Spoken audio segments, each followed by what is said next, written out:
আচ্ছা শুনুন না, আপনি একদিন ভগবানকে আপনার একটা মনের ইচ্ছার কথা জানালেন। আচ্ছা চলুন ধরে নেওয়া যাক, আপনি একদিন ভগবানকে বললেন আপনি ম্যারাথন জিততে চান। ভগবান আপনার প্রস্তাবটা শুনেও নিলেন। সেই অনুযায়ী ভগবান আপনার পায়ে শক্তি দিলেন, আপনাকে ছোটার জন্যে স্পিড দিলেন। আচ্ছা, আপনার একটা ব্র্যান্ডেড জুতো লাগবে, সেটারও না হয় ব্যবস্থা হয়ে গেল, টাকা পয়সার জোগাড় হয়ে গেল, সেটাও আপনি কিনে ফেলতে পারলেন। তাহলে বাকি কি থেকে গেল বলুন তো?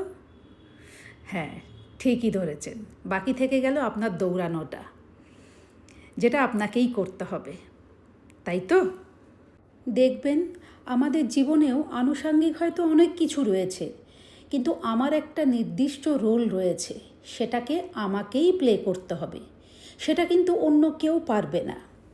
সেই জন্যেই হয়তো বলা হয়েছে god helps those who help themselves, তাই না? তাহলে চলুন, আমার গল্প আজ এই পর্যন্তই। আবার কাল ফিরে আসছি আপনাদের কাছে। ততক্ষণের জন্যে আপনারা ভালো থাকবেন, সুস্থ থাকবেন।